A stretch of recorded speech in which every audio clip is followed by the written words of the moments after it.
I'm Simeon Franklin, and I'm mostly a programmer. My day job is web applications, mostly with Python and Django. I'm actually freelance. I work for a company called Energy Solutions in Oakland for the bulk of my work, and they're kind of data warehousing, data mining stuff. We do stuff for the state of California and PG&E that's related to energy efficiency. Big data sets, and one of the larger Django applications that I know of. Way too many lines of code, and it's been around since before Django 0.96, so it's one of these, gradually evolving kinds of things. I've been doing Python work full-time for about 5 years, and before that had played around with Python a little bit, writing games, Pygame, and it's interesting to me how people end up coming to Python. A lot of times it seems like there's an interesting app or library that people want. Django is kind of a hot one, the web framework. People learn the framework, but a GUI tool like a TCL/TK. So people know the framework, but then maybe are a little vague on the language, which described me for a little while at least. And my background as a computer science major, and have been doing programming full-time for since '98, whatever that makes this. Go ahead and pull up, this is just a page from my blog, some additional resources that we're going to refer to, and bookmark this page. We probably won't touch it too much on the first day, but lots of references to additional documentation and some additional labs that we're going to do. The next thing I was going to just touch on real quickly, so everybody's got Python, some version of 2 installed. Windows, by default, when you install it, we're going to be running Python from the command line a few places. If everybody would just make sure you open the shell on whatever operating system you've got and type Python, and make sure you actually get into the interactive Python shell, and it probably won't work on Windows, and I will help you at the break add Python to your path variable. OK, if you would go ahead and download, the link is up here in the browser at simeonfranklin.com/python-fundamentals.pdf. It's an 80-page PDF. So I'm sorry if I don't think I got that sent out to the class beforehand to review. So go ahead and download that, and let's just walk through the topics that we're going to cover. While you're doing that, I hate to hear myself talk all day, so our classes are kind of structured about half lab and half lecture. Feel free to interrupt me at any time. I'm going to be very relaxed about our interaction. I don't want anybody to get left behind. It's 4 days. We're going to cover about a third of the curriculum the first day, hopefully.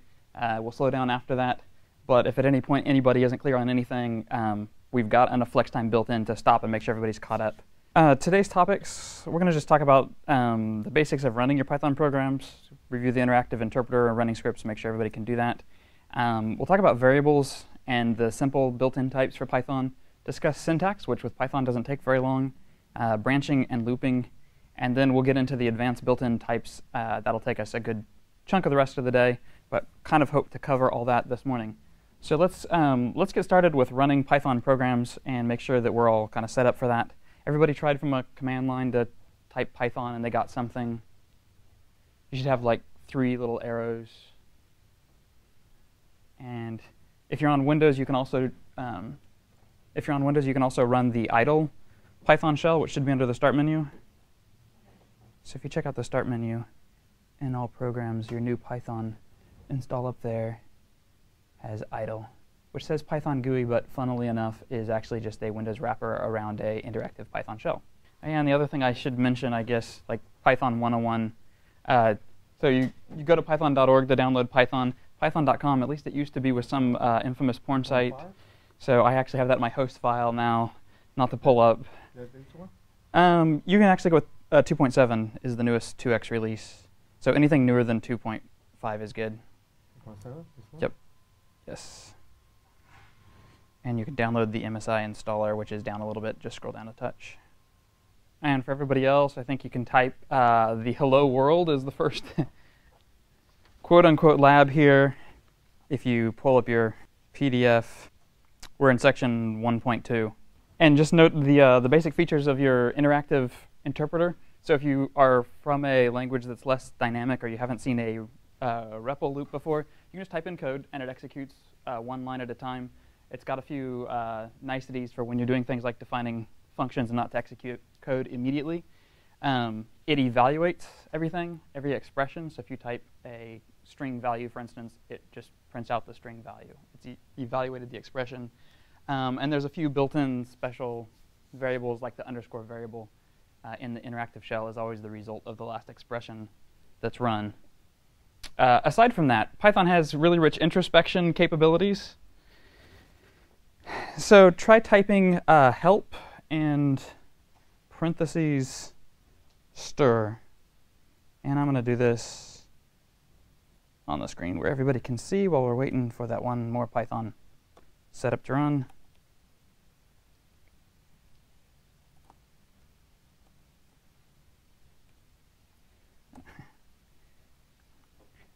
String is the base class for Python strings. We'll talk about that at some point in the future. But just to note, all Python objects and classes, variables, instances are kind of introspectable. Help is one of the standard ways of looking at a Python object of some kind, and it has a nicely formatted description that tells you what you can do with whatever it is that you're looking up.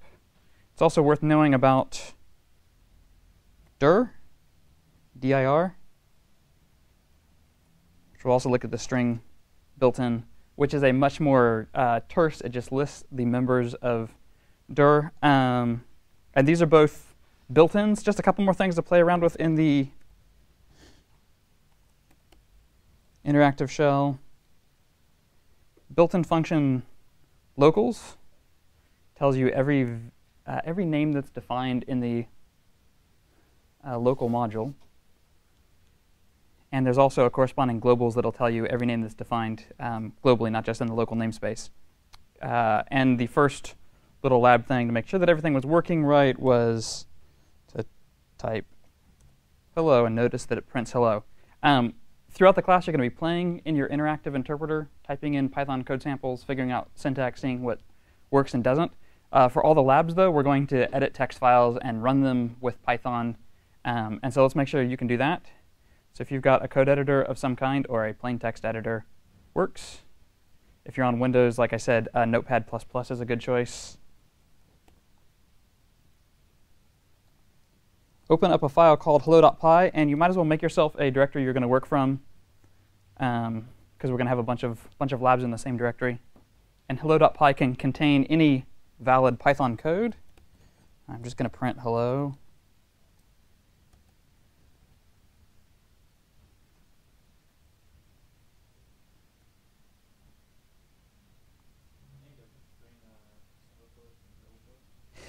Yes, there is. And we'll talk about that in just a second.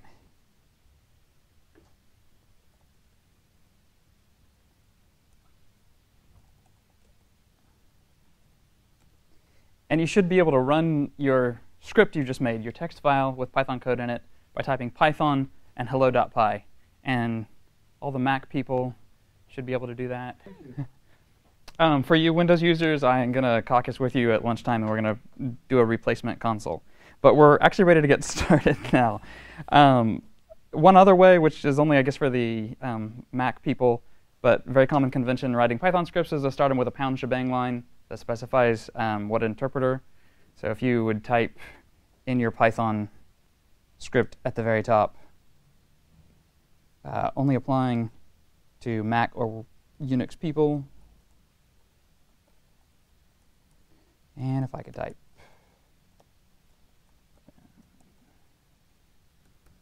So people have seen that probably on Mac or Unix systems. It specifies what program to use to run it. And if you make the script executable, you can just run it directly then. You wouldn't have to say Python hello.py. Yeah, so exactly. Which, if you're on Mac, is probably not at user bin Python.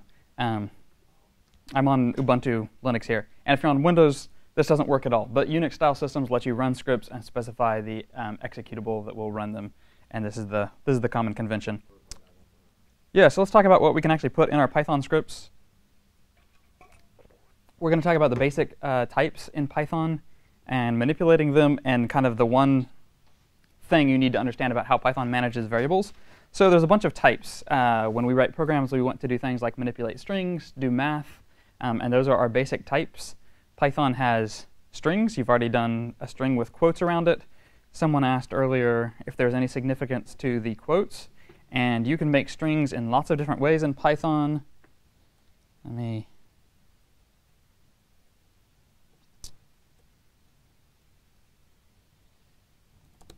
can use single quotes. You can use double quotes. You can use triple quotes. And there's a bunch of specifiers you can use before any quote mark at all that have different meanings. The significance of the different kinds of quote marks. One is just convenience if you're going to print a string that has a single quote in it. You can't do that. That makes sense to people, right? A string is surrounded by quotes, and then there's kind of a quote mark in the middle, and so Python gets confused and doesn't understand how to parse that line. So for convenience, you can put double quotes, and order is restored to the galaxy. Single quoted strings will allow you to embed characters like new lines with slash escapes. Doubly and triply quoted strings won't.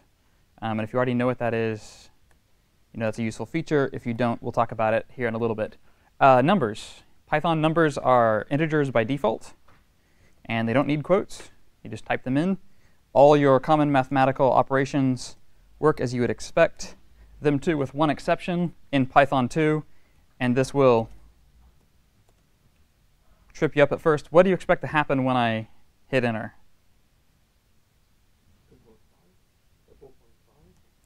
You would think that it would say 4.5 because that's actually the answer. But by default, division in Python 2 works as integer division. It rounds it to an integer, yes, down. It's a floor.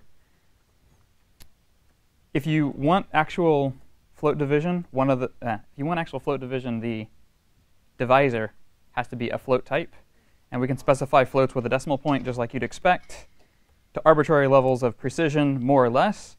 Python's internal display makes your numbers in unexpected format. So you see I typed in 2.01, and it responded with 2.00999, etc. This is an artifact between going back and forth between binary numbers and decimal numbers. It doesn't affect the precision very much.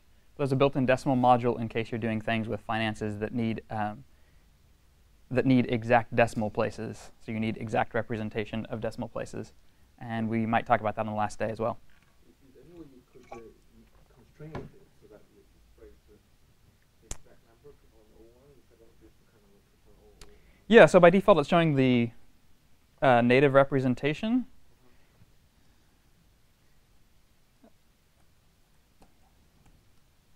If I wanted to constrain it, I would change it to a string.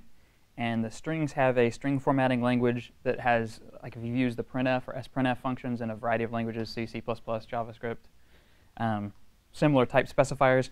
We'll talk about that later as well, so don't let that throw you very much. And one other operator to get in there real quick. 9 divided by 2 did the decimal. The % sign is the modulus operator. People familiar with modulus? Basically the remainder of a division operation, and it's frequently used for looping. So 9 divided by 2 is actually 4 with a remainder of 1, and it's giving you the remainder. One other note on operations with strings. The default operator in Python is string concatenation. So this is the way to concatenate strings with a plus sign, but it actually works just fine if you take the plus sign out. The assumed operator is actually plus, which is concatenation for strings. Floats, we're skipping over complex literals, but that's our basic types. Strings, numbers, and numbers can be integers or floats. And then here on the first day, we threw out what makes Python kind of interesting, special, different probably than languages that you've worked with. People familiar with the labels?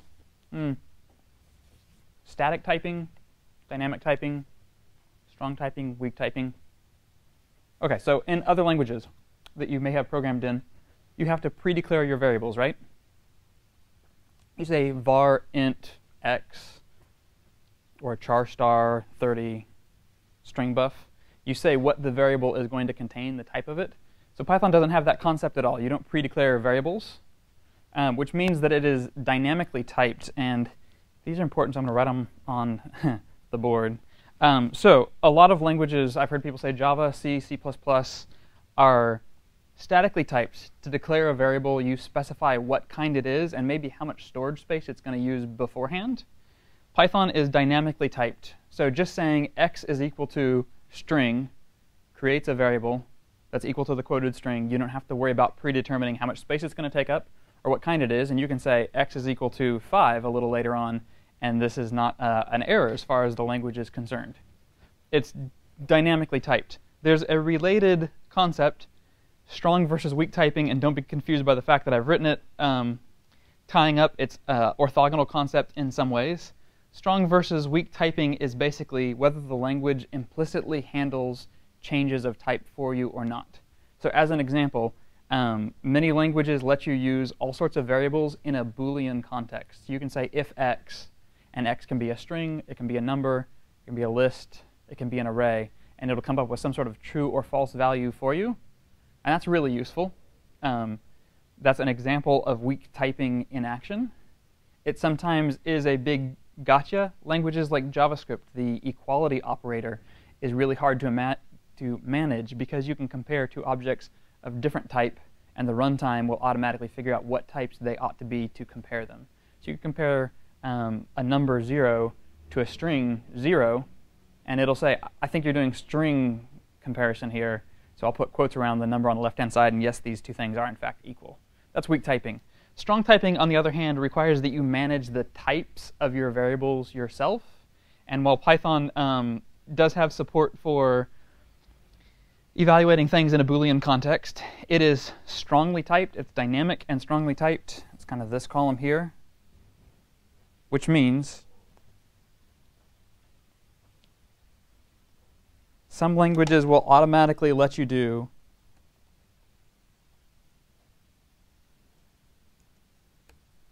this. I have a string, hello, plus the number 4, and Python says, hey, hang on, you're making some kind of mistake. I have a string and an int. I don't know how to add those two things. And if you want to treat it as string concatenation, you have to specify yourself, manage the types of your variables yourself, and in this case, I'm converting my number to a string. So it's dynamically typed. There's no pre-declaration. You can change the types of your variables at any time, but it is strongly typed. The type of your variables does matter, as we'll see.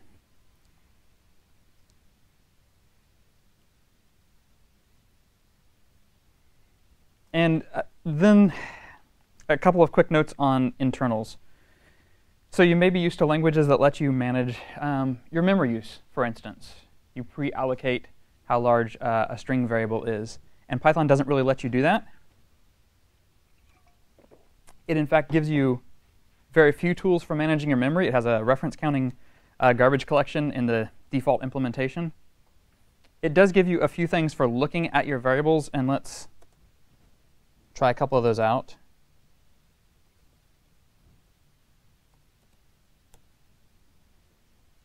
So everybody, that statement, line 23, makes sense. I have a variable whose name is x, and I set it equal to, I assigned it a value that's a string hello.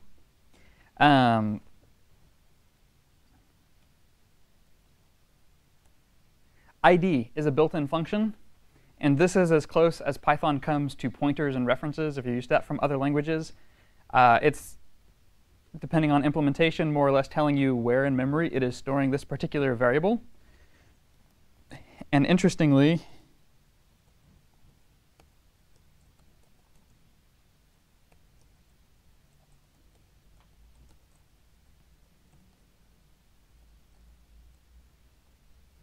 you'll notice that the ID for two variables in a row is exactly the same. The runtime engine is able to say, I have two variables. They're both pointing at a immutable variable type, and so I'm going to have them both point to the same thing. You can't access these pointers. You can't change them. You can't do Python, or you can't do pointer arithmetic in Python, but it does let you check and peek on what it's doing under the covers. This is the other important concept to get from day one. OK, and you'll have to put up with my crappy illustrations here. But variable assignment, when you do variable assignment, you don't have to worry about references and pointers. You do have to worry about mutable versus immutable types in Python. And the difference is mutable types can be changed, and immutable types can't be changed. 5. Integers are an immutable type in the sense that 5 always is a 5. You can't make 5 be something different. And variable assignment in Python works by labeling. When I say x is equal to 5, like I did down here, what the Python runtime engine has basically done is put a 5 in storage and added a tag to it that has the name of my variable. When I said it added a tag to the exact same variable. And why can it add a tag to the same variable? 5 is immutable. It's fine if both x and y are pointing at the same value, because that value cannot change. So let's talk about some mutable types. Confusingly to people from other languages, strings in Python are immutable. So I can do the same ID thing, and actually your strings aren't guaranteed to be interned to the same location, but they may well be.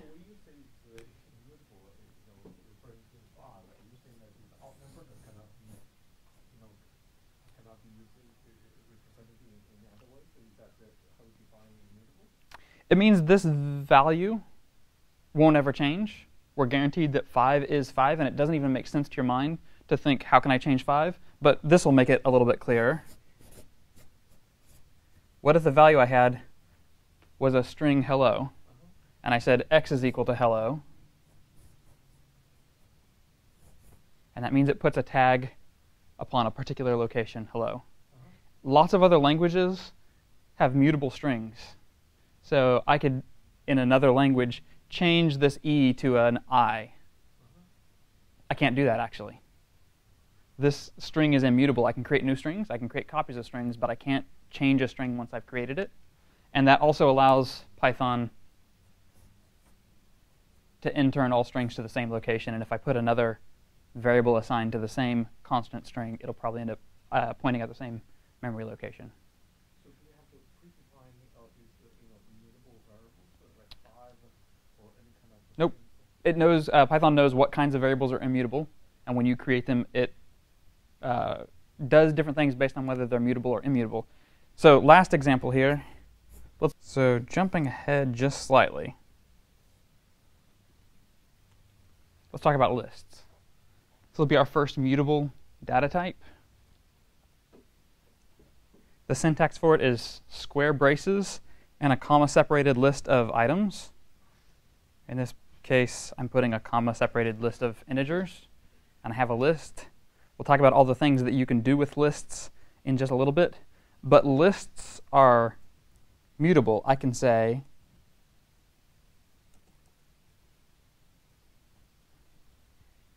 and that's assigning to the 1th position of my list a new integer 9, and it changed the list in place.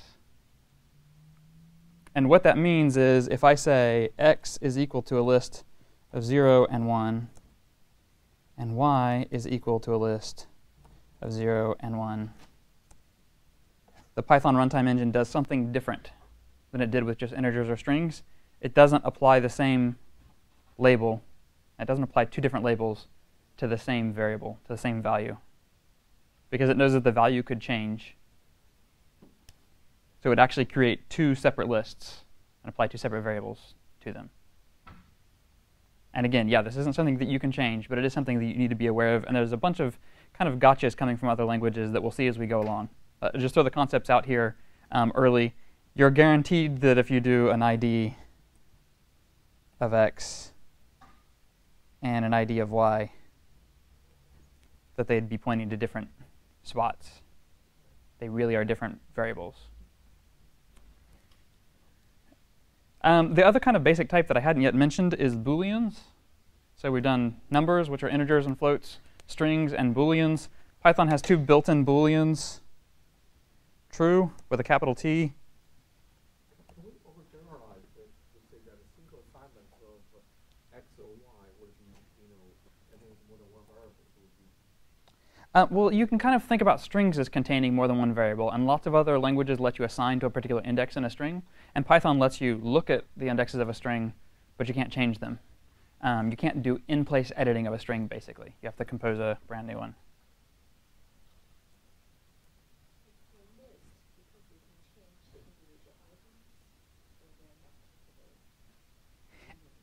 And the whole mutable-immutable distinction plays into variable assignment. So my lines 39 and 40 here, I made a variable called x that's pointing to a list, and then I made a new variable called y and assigned it x.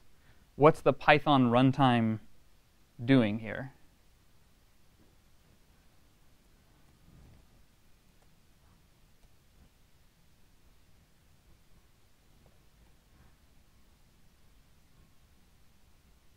I changed x, and that also changed y. Yeah, and again, I don't want to get confused by saying reference with the implication of any sort of pointer stuff going on. But the first statement I did made a tag called x and assigned it to a list. The second statement, y is equal to x, says the value of the variable x gets a new label put on it. That's y. Say that again? So it is still mutable. Mutable and immutable is determined by the data type and has nothing to do with how it's assigned. And in this case, since this is a mutable variable, I've got two tags on it. If I change it by using one tag, the other tag will see the changes. It doesn't make sense when we come back to this context to say, how do I change 5? If I say x is equal to 5, y is equal to 5, x is equal to 6, I didn't change this value. I took the tag x and put it on a different value someplace else. And so y will still be equal to 5. Does that make sense? And we kind of automatically think through that with integers. I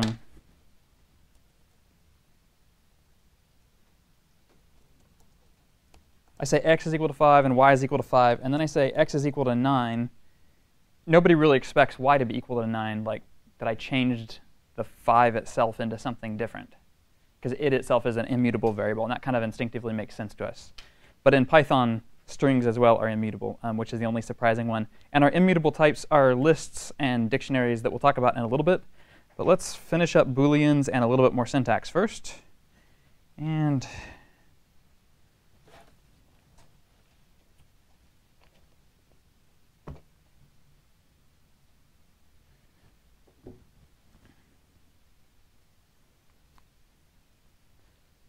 so Booleans, I said that there were two predefined values for true and false. And that's it. Those are the only things that are actually true or actually false. There are a variety of operators that work on true and false, like you would expect. There's equals equals. People familiar with this operator from other languages? It's an equality check. The thing on the left-hand side, is it the same as, in some sense, the thing on the right-hand side?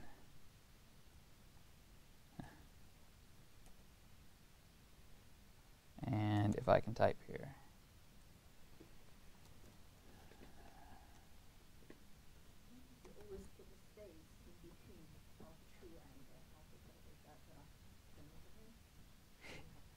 No, it's not. You can do it without.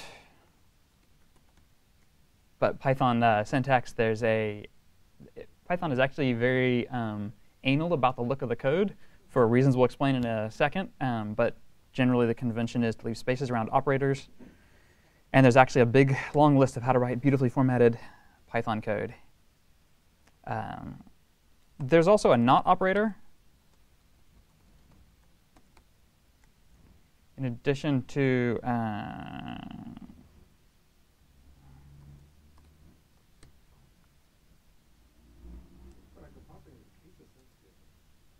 Python is case sensitive, yes.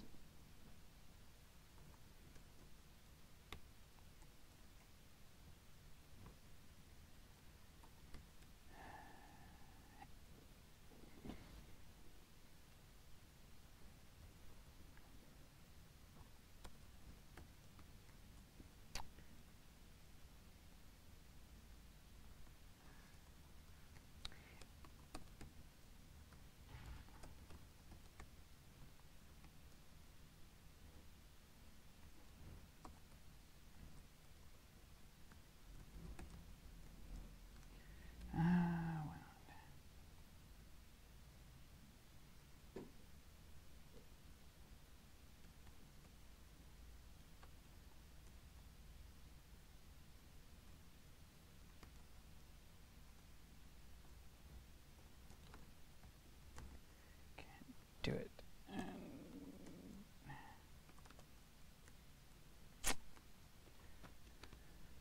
Which you actually can't use directly in a Boolean context. There's a not operator, there's an is operator, which you can use in if statements, although you can't directly evaluate them in Boolean context. There is equals and not equals. And there's the concept of truthiness. So we mentioned earlier strong and weak typing and the idea that you can implicitly evaluate some things in different contexts. Python, if you cast things to Boolean, like a number, will return either true or false. And it will do some implicit casting for you in if statements, for instance, branching statements. There's a table in your curriculum on page 6 of truthiness, and only true and false really are equal to true. But lots of things are kind of truthy. So 0 evaluates to false. 1 or any other number evaluates to true.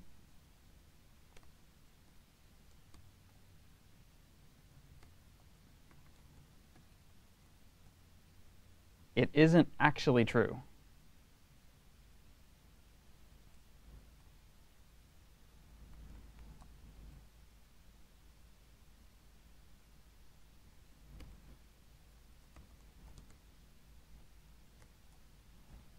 So true versus truthy. If I say, is 9 equal to true? It is not. Only true is true. Only false is false. But can I convert the value 9 into a true or false value? Yes, I can, and it's true. Can I convert the value 0? It's false. Every other number is true, including -1. So if you're coming from another language that has slightly different semantics for integer values, that might throw you. Strings.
Yeah, so go back to line 61. I asked, is 9 actually true?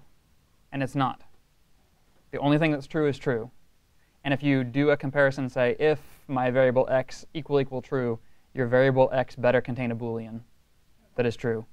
But if you cast it to a Boolean type, it'll look at the content and say, oh, yeah, there's a number there, so I'll treat it as though it were true.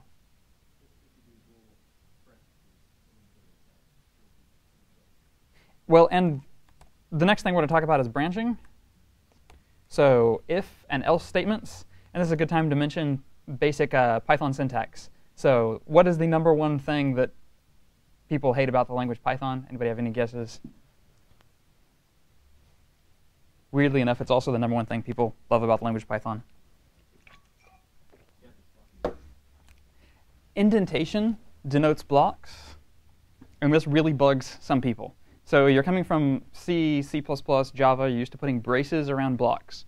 So you have an if statement. The body of the if statement is denoted by curly braces, opening and closing curly braces. If you have functions, the body of the function is denoted by open and closing curly braces. Python denotes function bodies, if statement bodies, any substatement by indentation. No curly braces. which makes it important that your indentation remain consistent. It also denotes all multi-line statements with an ending colon. So I'm going to do an if statement.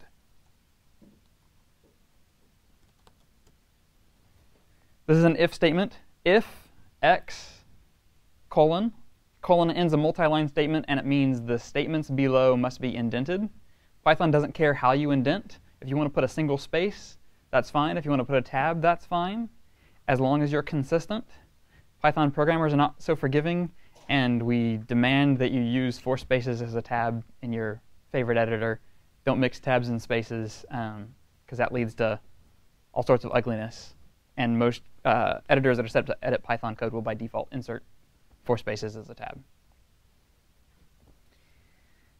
If you prefer actual tab characters, you can use them, but at some point someone else will edit your file and use spaces, and you'll have different levels of indentation. And Python will complain, and you'll be confused. So an if statement here, and you'll notice in my interactive console, when I hit enter, I'm still indented. It's going to let me put multiple lines. It's got little dots beside it. If I was in I'm using IPython, by the way, which is a more convenient interactive console. But the same thing applies to the default console. The dots there are allowing me to either indent or hit enter. And if I hit enter now, I've got a syntax error. It expected some indented lines underneath a multi-line statement.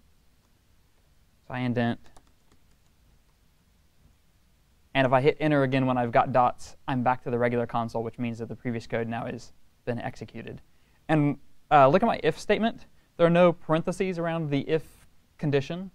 Again, coming from other languages, you might be used to that.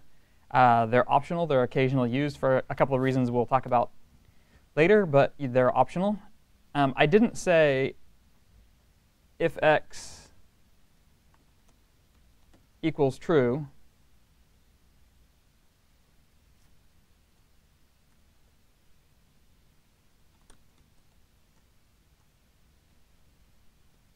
which I know for sure would always be false, because I assigned x a number. But I did say if x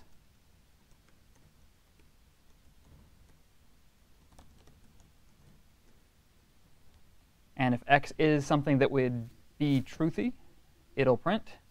So if x is coercing x to a Boolean type, I don't explicitly say I have to say if bool x, and I'm not doing any comparisons here.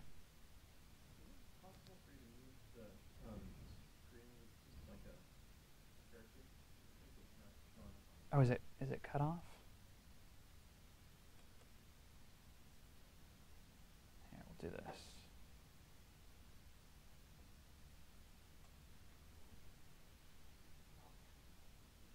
Sorry about that. I've got a monitor up here, and it's good on this one. OK, everybody can see what I'm doing? And maybe you're trying this out in your console yourself. So our most basic unit of branching is conditionals, if and else if and else. If you've used other programming languages, Python doesn't really contain any surprises here, except that else if is typed ELIF, all one word.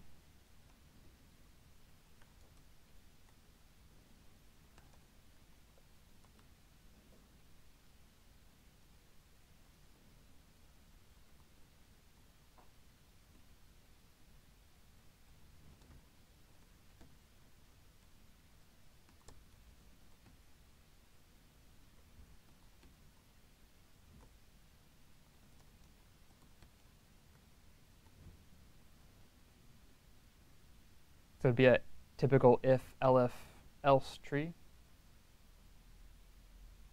And you've probably all done this, but we can go line by line through this to evaluate. So x is equal to 1, and looking through our code, and this reminds me why I use the other one, because I've got line numbers built in. If x, what does that statement do? Say that louder, Yuli.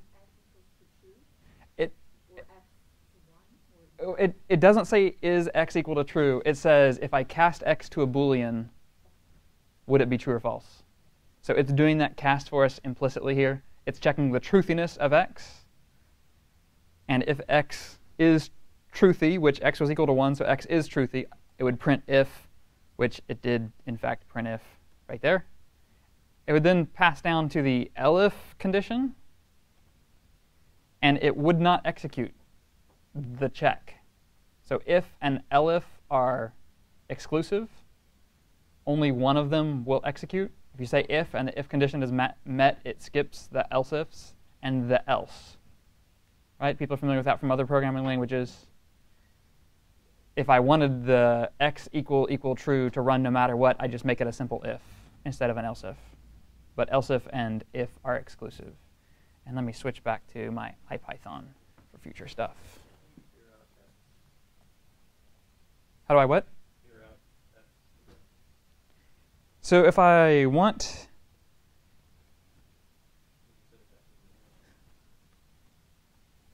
x not to be around, is kind of what you're asking, right? I mentioned locals, which shows you all the variables that are in the local namespace.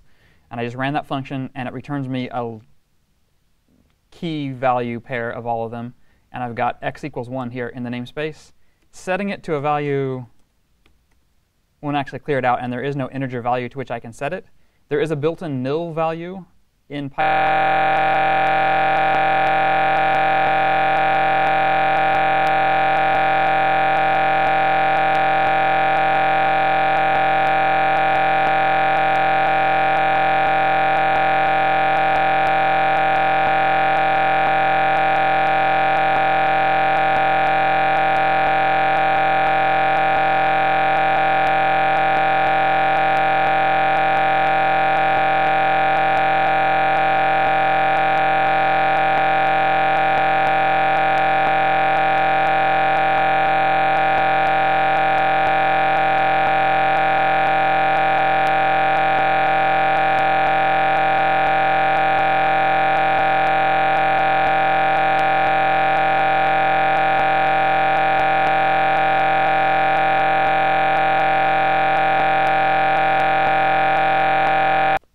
On page 11, there's a lab, and you can go ahead and edit the hello.py file that you already have created that already runs.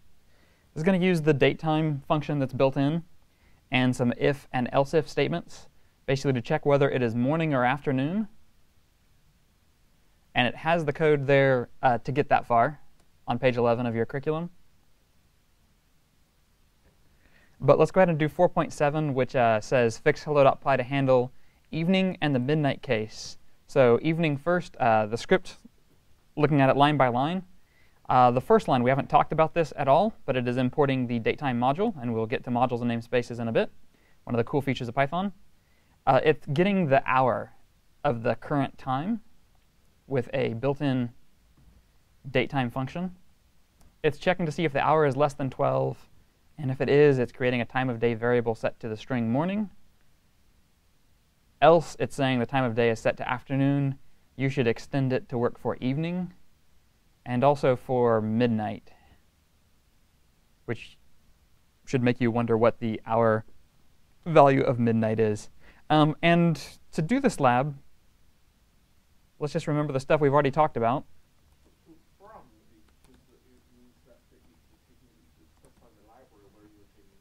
It is. Yes, it is. Python is known as the batteries included language. It has a really extensive standard library to do tons and tons of stuff.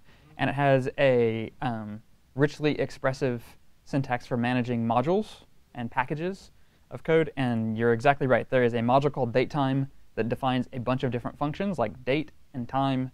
Datetime is one of them. So we're importing the datetime module from the datetime package here. And stuff we've already talked about. If you're curious about how datetime works, you could use the help function on datetime, and it'll tell you all about it. It's a class that you can initialize with a date. It's got some built-in methods. You can ignore all the methods that start with 2 underscores. We'll talk about those in a while. Those are special. But after that, it's got a bunch of methods like time, and it tells you what the time method does here in the help listing. If you're using a nice editor, so the default Python editor is not a particularly nice editor. I'd encourage you, if you're on Mac, to install IPython. if you're on Windows, you're using idle, which has some of these features built in. But I'm using IPython here. Sorry, I'm still in the standard one. I'm using IPython here.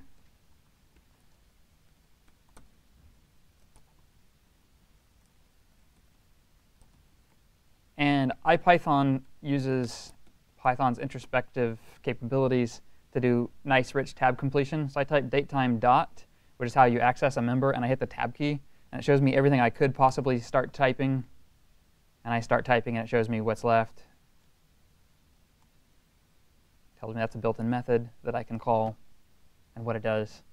If you can upgrade yourself to IPython on your Mac systems, I'd strongly encourage it. If you're using Windows, I'd strongly encourage using idle instead of the built-in Python shell to play with things. And we'll take a break for 10 minutes and come back, and you can work on the lab, and I'll kind of circulate and see where everybody is.